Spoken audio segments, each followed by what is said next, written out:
Hi, I'm Herm Gailey, here to do another piece on breaking up the brace in your horse. This also will work on your stop and your backup. Here is what tends to happen when you stop your horse and then back him up. Most of us stop, then we back up, and we'll get some resistance. What I've found works real well is if you stop without stopping.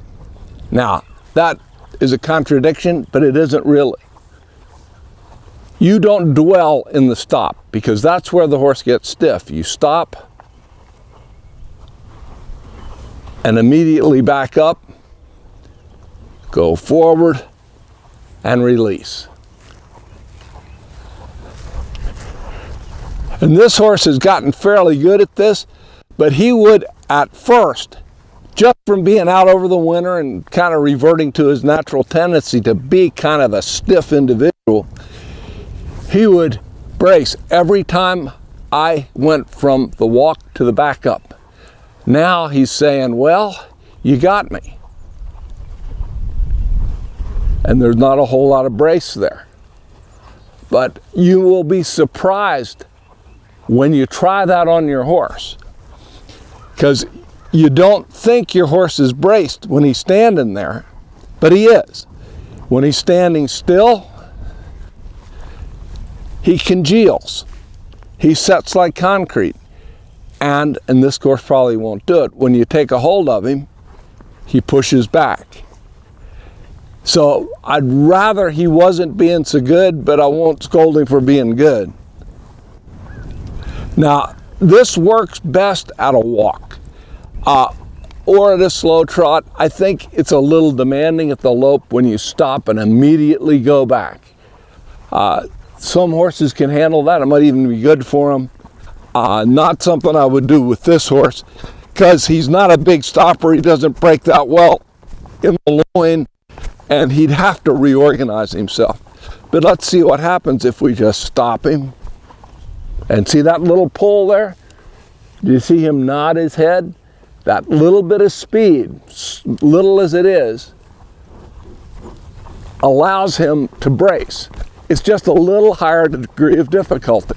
So I'm not asking him to reach way up underneath himself with his hind legs, but I am asking him to stop and not brace. Stop. Better that time, but still a little bit stiff.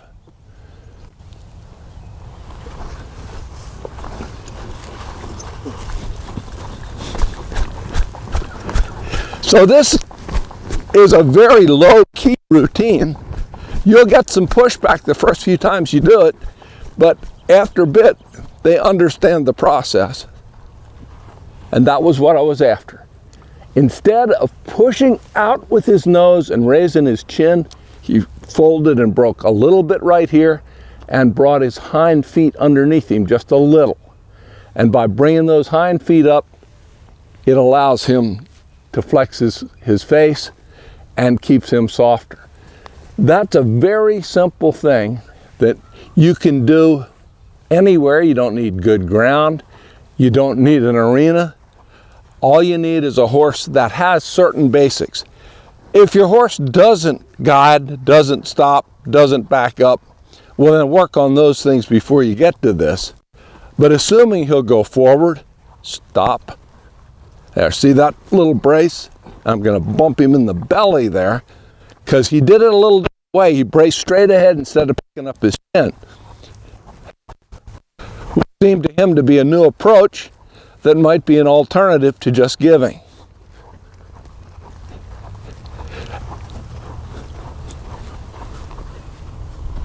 And that was better. But you have to have a horse that will back up and give in the backup. If you don't have that give in the backup, you don't have the fix. So if you watch, this horse is really very nice to back up. There, see that bump? Picked his chin up.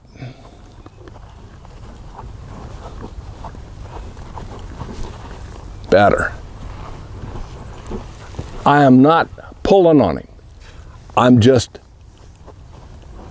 engaging my hands and my seat and bringing him back. And if you do this, you'll find your horse softening up. You'll find them, when you take a hold of them like so, they're going to give their face a lot easier. Now, you could, I suppose, intimidate your horse into this to the point where every time you stopped him, he ran backwards. But if you do it just in a kind of a polite manner, you should still be able to just stop and have it be a stop.